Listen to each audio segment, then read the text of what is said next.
Kartavirya Arjun's Mahishmati. And then he killed all the son of Kartavirya Arjun and brought back the head. So it is said that why these things, all these things happened, that Parshuram had to perform this ghastly act. Because if we see that in the Purport Prabhupada has mentioned that if government is not acting properly, then Supreme Lord had to take this action. A Brahminical culture, Prabhupada has mentioned that according to the law of nature, whether at the time of Parshuram or at present, if government become irresponsible and sinful, not caring for Brahminical culture, there will certainly be incarnation of God like Parshuram to create the devastation by fire, famine, pestilence, or means like in any form of calamity, God will going to punish a government. If we see in our scripture that first of all, let's see that what is the root cause of this problem. In here we can observe that Kartavirya Arjun, although he was like welcomed by Parshuram's father, Jamdagni, very graciously, but because of his arrogance, because of his power, he thought that everything belongs to me. Right? He was very powerful. One time it happened that he was taking bath in a river with other women, and just to show his prowess, he stopped the flow of water from one end. And at the different end, Ravan happened to be there. And just because he stopped that flow of water, a flood came to Ravan's camp. And he got upset. And Kartavirya Arjun defeated Ravan, and who is very powerful. We can see in Ramayana. He was very powerful demon. So out of his proudful arrogance, he thought everything belongs to me. So when this arrogance comes, I was hearing in a lecture that when this arrogance, this pride comes, we start thinking that everything is mine. I am the proprietor for everything. So just because of that, the envy develop in our heart. So when he saw Kamdhenu cow, although Jamdagni was not having a riches like, a kingdom like Kartavirya Arjun, but he thought, why this Jamdagni has Kamdhenu cow? So he wanted to take that Kamdhenu instead of appreciating the happiness of Jamdagni, that he was able to, at this deserted place, he is able to serve people like me, whoever is coming to his shelter. Instead of appreciating him, he was envied. So due to that envy, he was trying to take away that cow. He took that cow away by force. Instead, that cow was crying. It is mentioned that cow was crying, calf was crying when he was taking them away. So this type of things can be seen in different places like Mahabharata as well.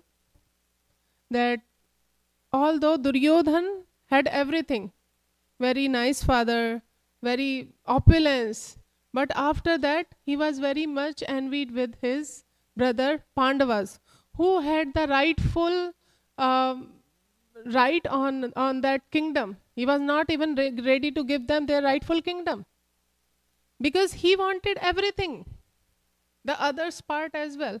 And just because of that envy, that war happened. Even Vidura warned Dhritarashtra as well, that don't listen to your son. Send him outside of your kingdom or kill him. Don't keep him with you. He is going to destroy your kingdom. So just because of envy, that Kurukshetra war happened. And also we can see it at different places as well. Like this Ramayana. If we see in Ramayana as well, that Ravan, he was having everything. He was staying in a gold palace.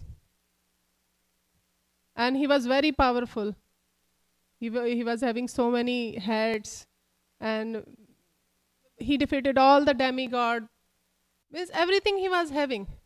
But what he didn't have, what Ram had, like Sita Devi. Ram, when he came to Panchavati, he was having nothing. He was staying in a straw hut, and very simple life. He was eating just fruits and roots. He was not enjoying any kind of royal life. But what he was having? Sita Devi. So because of seeing Sita Devi, he got envy. Why did Ram have Sita? I should have Sita. So these things have very deeper meaning. That when we have everything, we think that we want everything else, what others have, rather than become happy. So he tried to catch Sita, and then this war happened. So if we see all these things, what happened to Kartavirya Arjun? What happened to Ravan? And what happened to Duryodhan? What happened? They were having extra than others. What happened to them? Anybody can tell? Huh? They lost everything, right? So this is the experience we can also see in our life. Like if we have something, and if we want more than what we have, that is good. We should always aspire to more than what we have. But if we want what other have, and we try to destroy others, so that is going to ruin what we have. Krishna says that if you worship me very diligently, I will preserve what you have, I will fulfill what you lack. But if you try to destroy others' things, then Krishna will destroy what you have. So this is what it is. Even we see in Chaitanya Leela as well. But before going to Chaitanya Leela, I would want to mention one beautiful thing here. That in translation, it is mentioned that in the place known as Simantaka Panchak, he created 9 lakes filled with their blood. When he murdered these kings, these unruly kings, these were not pious kings at all. We can understand by the act of Kartavirya Arjun that his sons, everybody, when Parshuram came to their kingdom, Kartavirya Arjun sent 17 Akshoni Sena. Can you believe? Just to defeat defeat Parshuram. In Kurukshetra, altogether there was 18 Akshoni. But just to protect Kamdhenu from going away from Mahishmati to Parshuram, they sent 17 Akshoni Sena, and single-handedly, by the speed of wind, first it is mentioned, by the speed of wind he defeated them. And when he got tired, first by the speed of his mind, he defeated them. And then when he got tired, by the speed of wind, he defeated them. So nice. So it is said that when he killed those Kshatriyas, he filled 9 lakes of blood in Simantaka Panchak. And does anybody know that where is this Simantaka Panchak?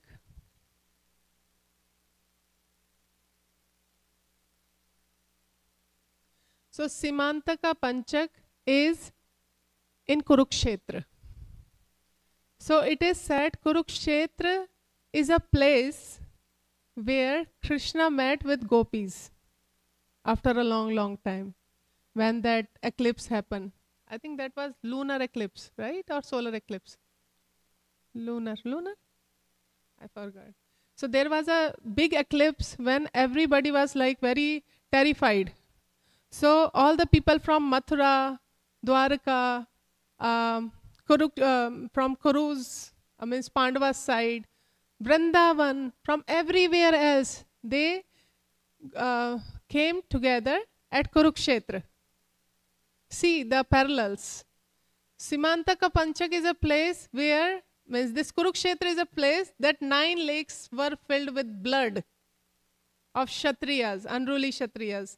On other hand, Krishna met with all his Brajvasi, and we know that beautiful pastime when he met Yashoda Maharani and Nand Baba after a long time, all the gopis, Radharani, everybody.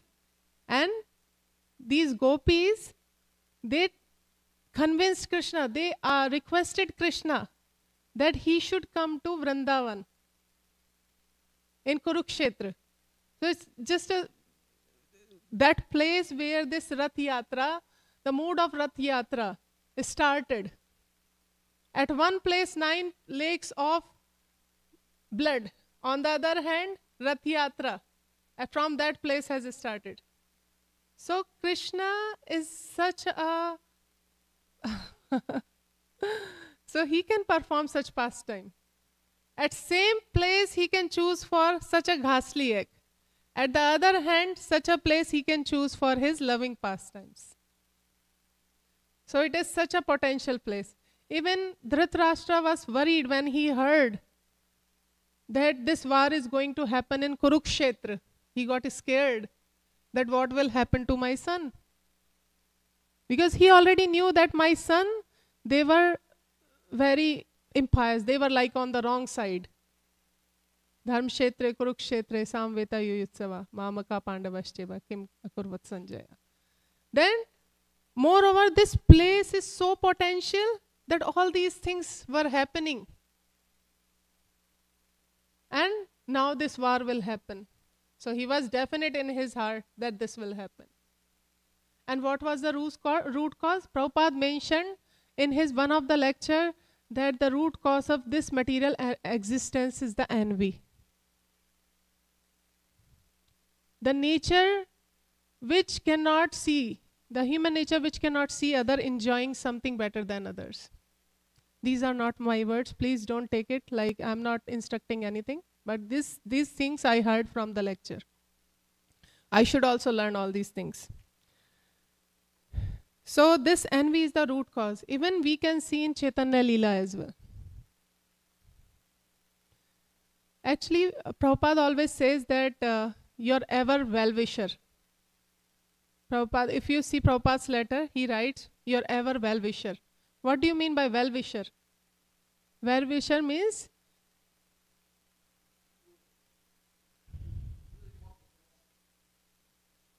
yes. So we should be happy what others are having. Like this is the mood of Srimati Radharani. She is always happy when seeing others enjoying, having nice pastime with Krishna. And we can learn all these things from all these pastimes. So Prabhupada always taught us to have the mood of cooperation. Cooperation means we should see others flourishing and we should be happy. We should support others. We should be not envious. Guru Maharaj was, His Holiness Radhanath Swami was mentioning that sometime that conflicts happen. And just because of those conflicts, we become envious and we try to harm others. We have these things in our mind, like that grudge has in our mind. So he said, at that time, if we have that consciousness, he was mentioning in one of the question answer session, that if we can forget, if we can forgive the other person, we have better chance to go back to Godhead, because we can expedite that process. Krishna will be more happy if we can forgive others and move on.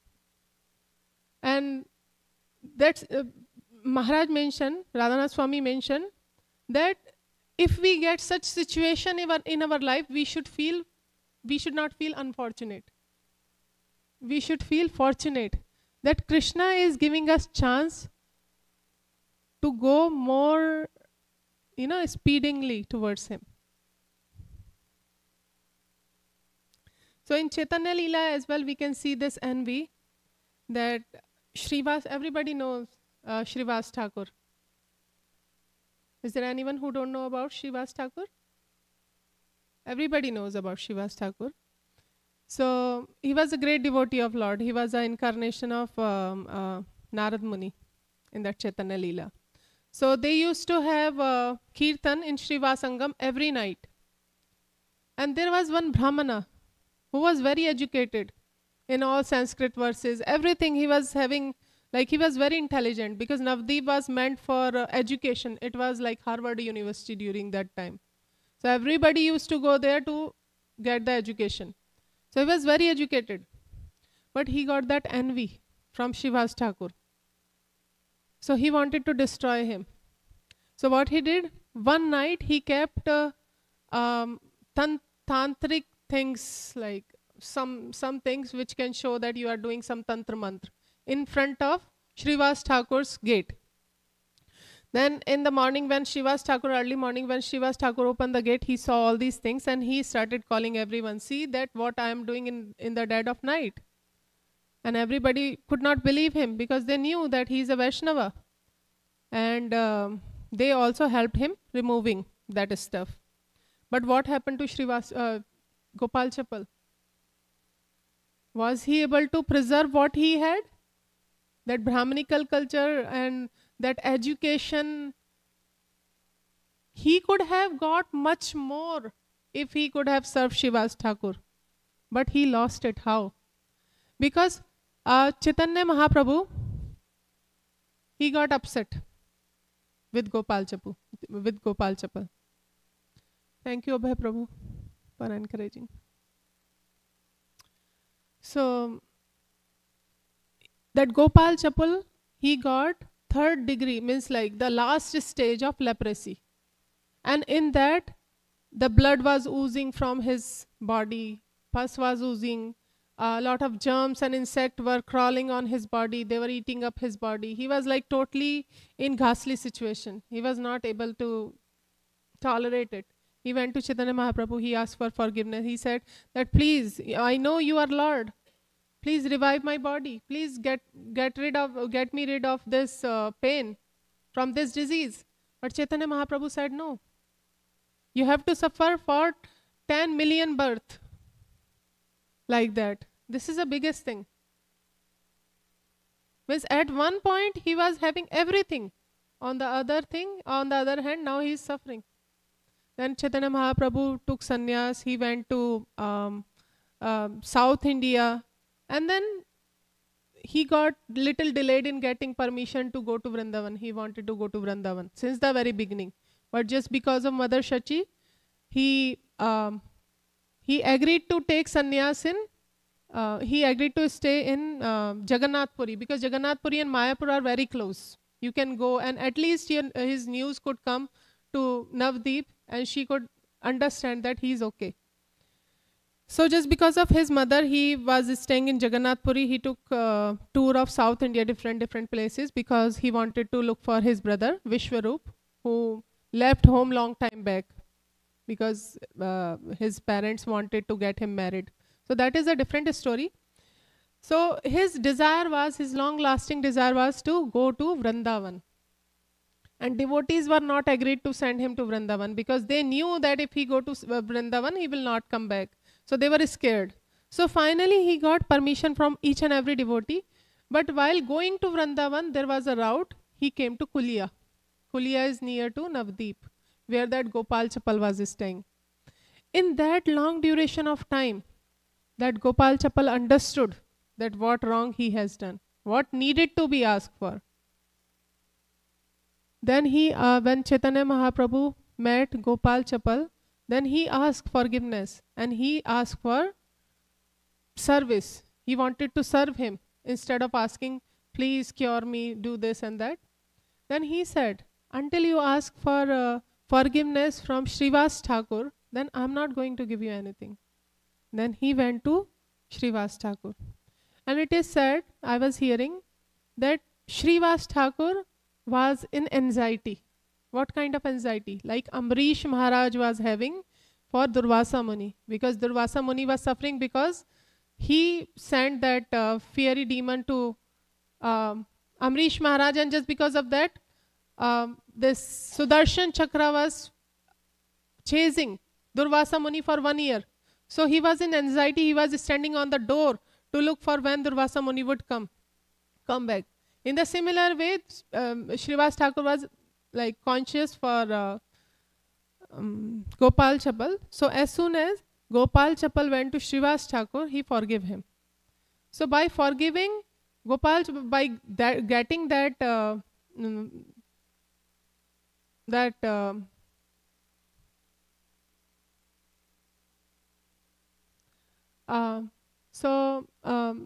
Gopal Chapal got cured, his body got cured. And he became very effulgent and he got mercy of Chaitanya Mahaprabhu just because he got the mercy of Srivas Thakur.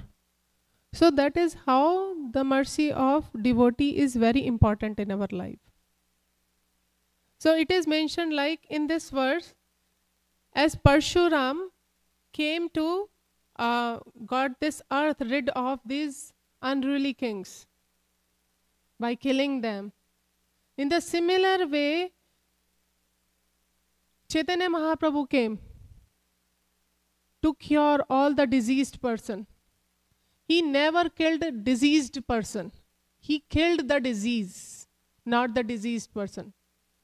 So in every yuga, Krishna came in different form. Like in that age, he came as Parshuram. Now in this age, he came as Chaitanya Mahaprabhu. So he gave that Krishna Prema. He gave that pure devotional service by which we can free ourselves from envy.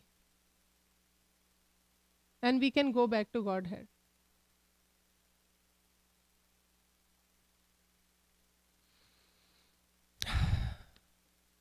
So with this, I would like to end my class.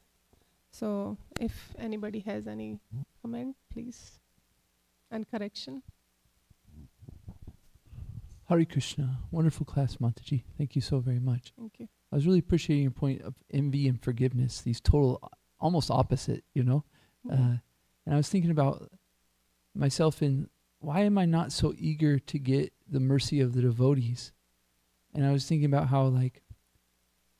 how because of seeing devotees like regular people, we don't think of them as amazing as they really are. This opportunity to become Krishna consciousness is so small, you know? And when we start seeing devotees as normal people, we aren't eager to get their mercy. But we should see them. But because of envy, our mind goes to, let's find the faults, let's find the faults, let's find the faults. And so therefore we see them as normal people, you know what I mean?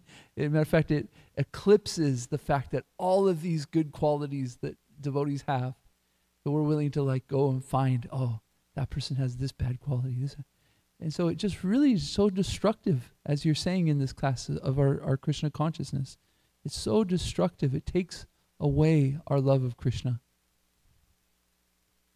Yeah, I was just a comment of, I was thinking, trying to figure out how it was practical in my life, and I was thinking about, why am I not so eager to get the mercy of devotees? And I was like, it spiraled into this, oh my gosh, I'm so envious. So am I. Okay, so that is the reason we are in this material world actually. Okay, so then I'll turn it into a question. How as devotees, we're conditioned in this way to find envy and faults and stuff like that. How do we overcome? How do we overcome the envious mind, these envious attachment to find fault in others and see them as devotees as something, amazing, and then therefore want their mercy? Thank you for your wonderful question. Actually, the same thing I had in this in my mind. So I was meditating on this same question you just asked me. When I was hearing Radhanath Swami, so I thought that if we keep hearing such kind of conversation, like one devotee asks that I have grudge, if I have grudge for this devotee, how to get rid of that grudge, that envy, even if I am trying to forgive him, forget him. So like I have mentioned, that this type of situation, if we try to forgive that person, it makes Krishna pleases. And by getting that mercy from Krishna, we can go, we can expedite this process of going back to Godhead just by forgiving others. So I was thinking, if we keep hearing these words again and again, maybe one day we can imbibe that mood. So it's just a matter of keep reading Bhagavatam, keep taking shelter of Srimad Bhagavatam every day, like we are doing here, and also keep hearing these realized soul about this philosophy is very important. Pastimes are very nice, they are purifying, but philosophy is also very important because it keeps us on track. It keeps us reminding that how, because all these 6 dosha we have, we can get rid of these dosha just by keep hearing the philosophy from realized soul. It can stuck, someday it can stuck in our heart, and it can purify us. I think the answer is the same. However, I'm curious about not the sense of forgiving, because I'll find fault in people that doesn't even deserve forgiving. You know, they didn't even do nothing. I'll find it out on my own. Do you see what I'm saying? There's things when somebody makes a mistake or does something that we forgive that. But how about the things where we are so envious, we go out and search for it? It doesn't deserve forgiving because they didn't do nothing. You see? What would you say about that? So you are saying that they didn't do anything just because of our nature we are suffering? Just because of our nature, we're finding faults in them. So that is actually our problem. We have to work on this nature by just keep glorifying. Like one time Bhaktisiddhanta Saraswati had 2 Prabhus fighting, and he had them face to face, and he asked them, can you glorify this Prabhu? And the other Prabhu was glorifying other. So when they started glorifying, then they understood that they have so much to glorify, so why to find fault? So when we have this tendency, we can start glorifying in our mind, or to other people aloud, instead of talking something bad about them. If we can start glorifying them in public, we can probably think of not criticizing them, because we will get scared next time. At this point we are glorifying them, and with other set of people, if we are trying to do their backbiting, we will be scared that how we can do this thing. So maybe we can subside this tendency. Hare Krishna Mataji, I have a question. Yes. In any form of Lord, I'm talking about Lord Parshurama, instead of killing, he could have tried to defeat the kings and or make them understand why killing, why only killing.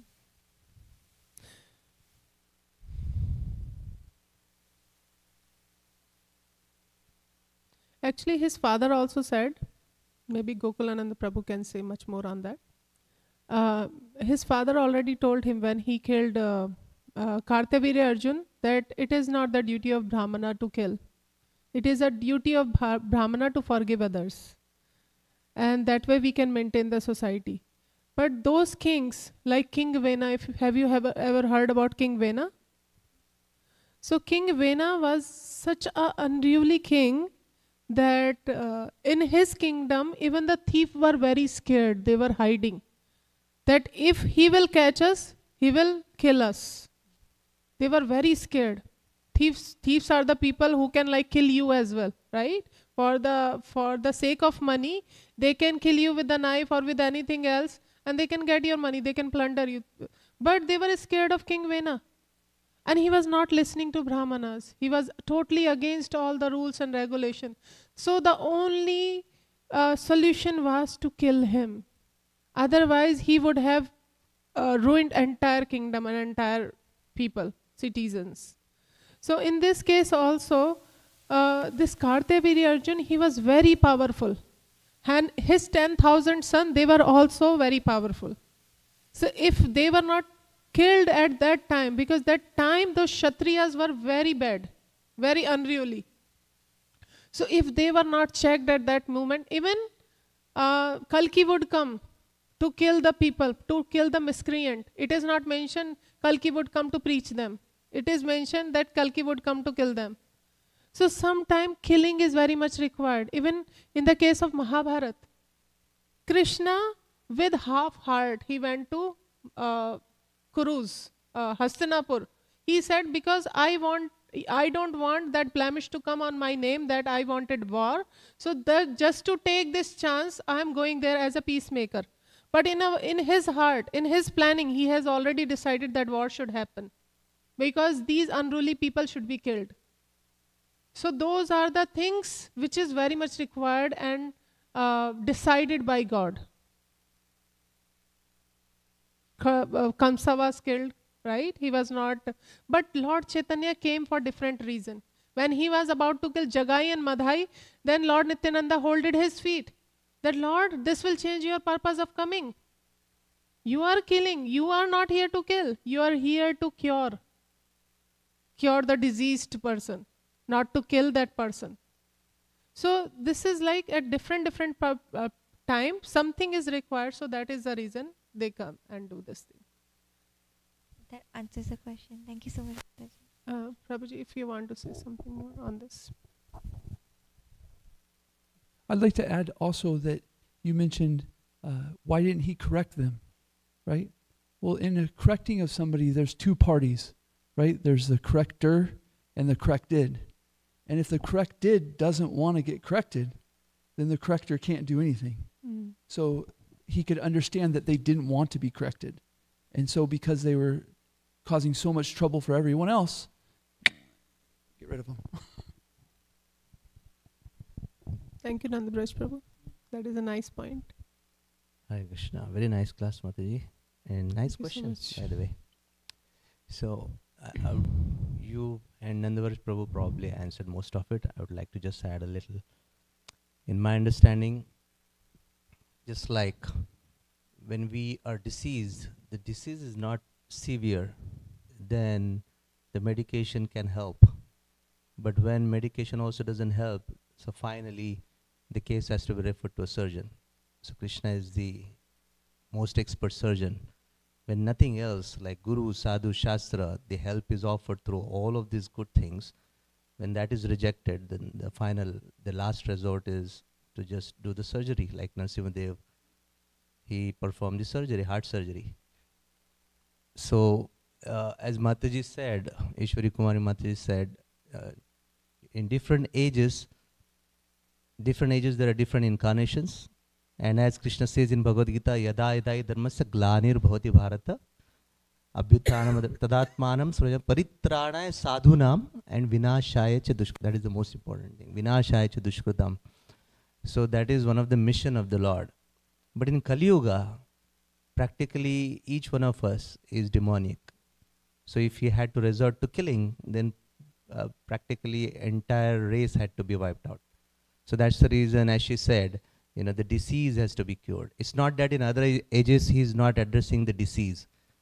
And more so when Kshatriyas, who are supposed to be the administrators, the leaders in the society, whatever they do, the people in general, the common people, they follow the leaders. So it becomes their more responsibility to act responsibly. When they don't do that, then first the Guru, Sadhu, Shastra, they offer the good advice, and when that is rejected, then that's the only last resort. That's about the question. I also wanted to, because today is His Holiness Radhanath Swami's Vyas Puja as per the Vedic calendar. Yeah. So, because you mentioned about envy, I just remember this wonderful point that I tried to meditate today on. He said, envy is an indirect form of appreciation to somebody. Yeah. When I don't have something in me, I see the same thing that I am desiring for, longing for, existing in somebody else, then I become naturally envious or jealous. So then he said, I might as well, just glorify and think that the real source is Krishna. As Krishna says, I am not a doer, right? Everything comes from Krishna. So how wonderfully this devotee has pleased Krishna, and Krishna has how wonderfully empowered him, just appreciate it. And when you genuinely appreciate, then Krishna, who is situated in our heart, also appreciates, oh, this devotee is so sincere and he's trying to deal with the envy in this way. So let me shower my mercy on him. That was about envy. And forgiveness. I'm thinking, if because nobody is perfect except Krishna, so I also tend to commit so many offenses and mistakes.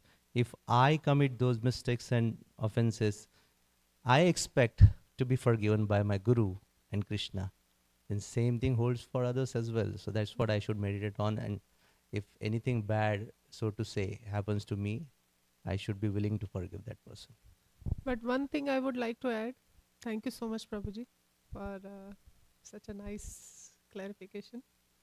So I just remember that Guru Maharaj, Radhanath Swami Maharaj was mentioning that forgiving other does not mean that you have to suffer. You have to tolerate whatever bad they are doing. So you have to deal with it. On the other hand, you should not keep grudge in your heart. You should, otherwise your hand will become paralyzed. So because we have to move on in our bhakti by maintaining that dignity in our spiritual life as well. We have to maintain our spiritual life as well. For that, we should deal with the problems as well. And there are different ways of dealing with the problems. We have seniors, we can always talk to them. We can talk to people directly. This is the best way actually. I was hearing one of the lecture. I need to stop my talk. So in Bhakti Charu Maharaj was mentioning so nicely, he was so direct that if there is a problem, directly go to that devotee. Talk to him. And if that problem is not sorted out, come to me. So that's how we can do. We can, if there is a problem, just directly go to person. That is also a person. We are also people. Why would not he understand? If he is not understanding some problem, something, then we can always go to authority and sort it out. But don't let your spiritual life get affected. This is a simple funda in our life, in our spiritual life, that I heard from him, and it was very impressive for me.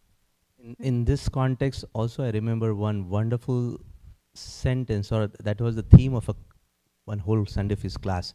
He said, Vaishnavism is going beyond being right or wrong. I repeat, Yes. Vaishnavism is going beyond being right or wrong. Because most of the times when I think I'm right and the other devotee did something wrong, the tendency is to complain and focus on how I am right and that person is wrong.